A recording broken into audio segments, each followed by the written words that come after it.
Everybody, my name's Ed. It's another random old school comic book review. Okay, today we've got New Mutants 19, published by Marvel Comics from 1984.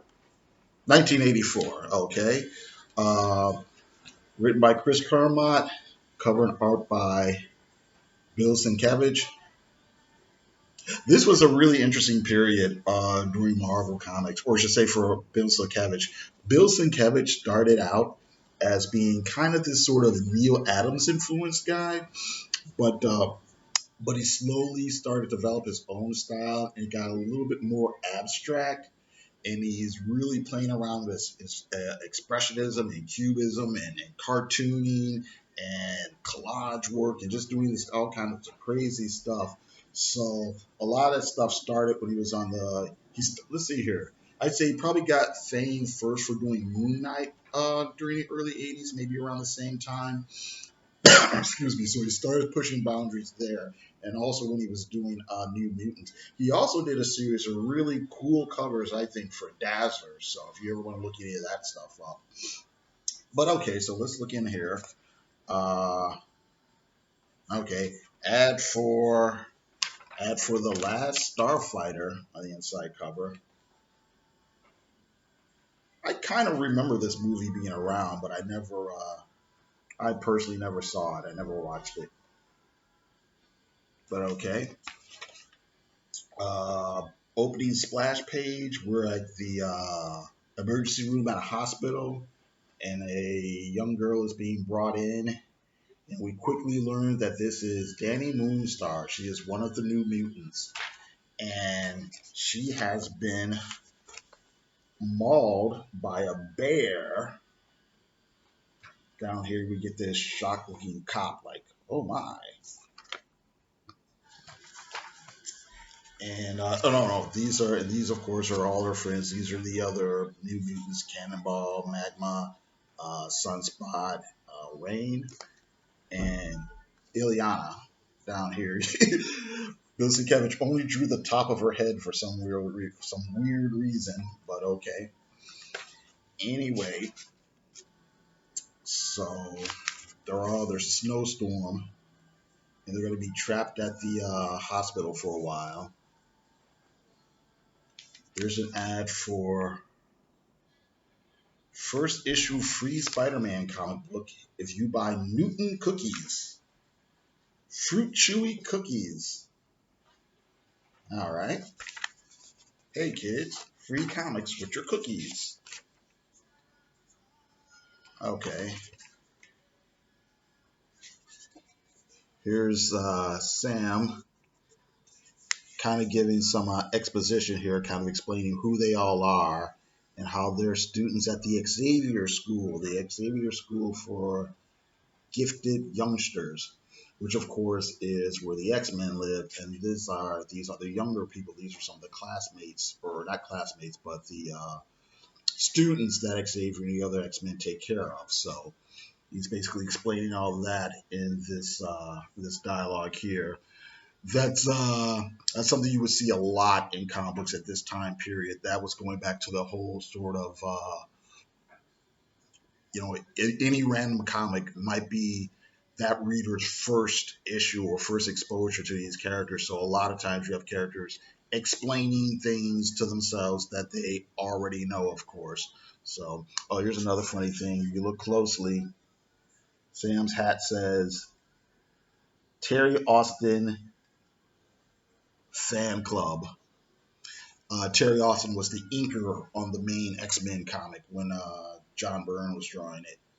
So, all right. Prizes for cash. You see that a lot in the 70s and early 80s in comics. Okay, more stuff about how they're trapped here. Danny's been attacked by a bear. They think the bear is some sort of magical demon or some sort. And they figure, well, we'll hold down the fort. That bear is probably going to come back to her, so we'll, figure out what we need to do.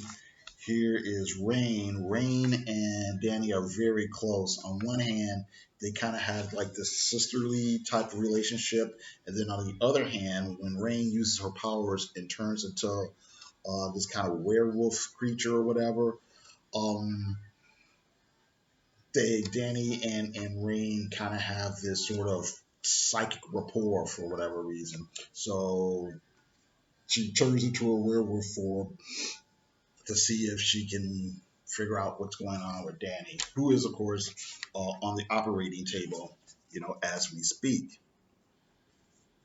Okay, so they kind of make contact. It's kind of touch and go, la di da. The kids decide, we got to get ready. So of course they all get into their costumes. They know the monster is coming back. Meanwhile, we cut to outer space with the Star Jammers. The Star Jammers are these kind of intergalactic space pirates.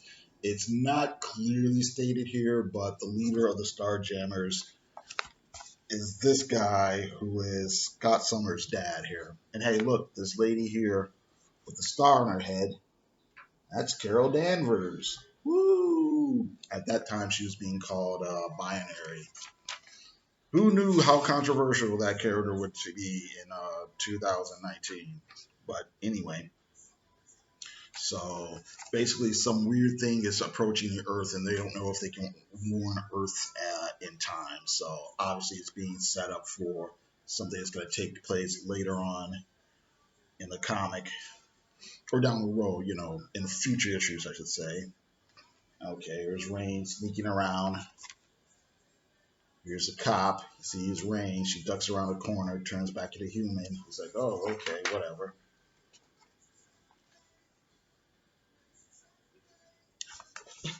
Double page ad for Mile High Comics, okay? I order stuff from Mile High Comics still.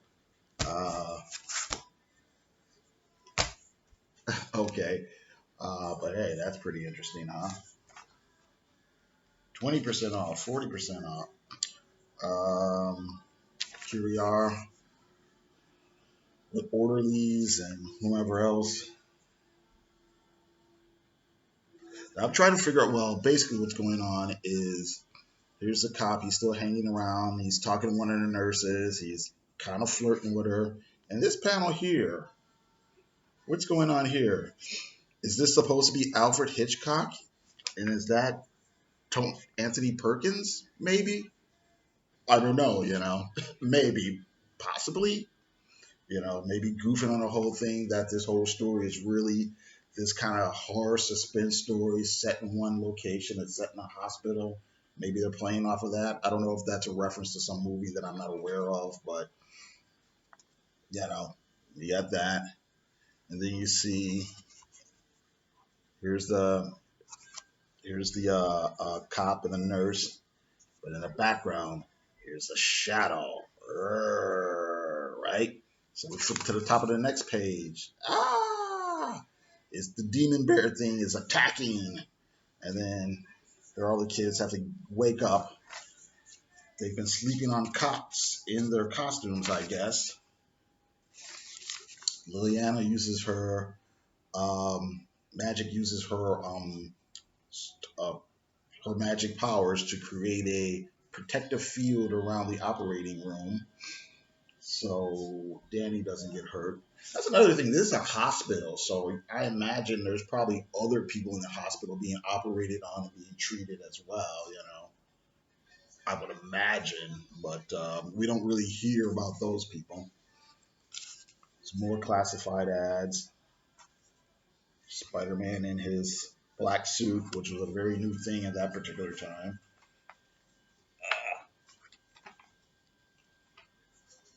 Okay.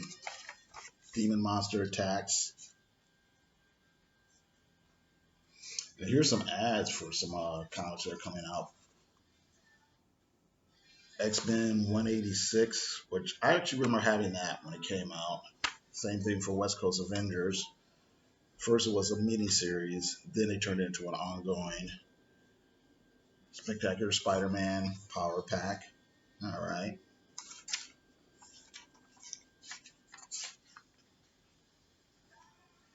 More fighting with the bear. Oh no, the lights go out. Oh no, he's disappearing. Oh no, he's back. He's back again. Ah, it's crazy. What's going on? And then we get to this. Oh no, wait. Bullpen Bulletins. All right. More fun comics you can buy this week, kids. And more fighting. Okay. More fighting. Oh, an ad for uh, army model things or whatever. Figurines, or are these little figurines or are these models? I think these were like the little figurines you used to be able to get. 2 giant battlefields. You receive a total size of 3 square feet, 6 islands in the Pacific Ocean, beautifully colored. Blah blah blah. Yeah, these are like the little figurines because they give X number of air carriers, X number of destroyers, X number of battleships, X number of headquarters. Blah blah blah blah.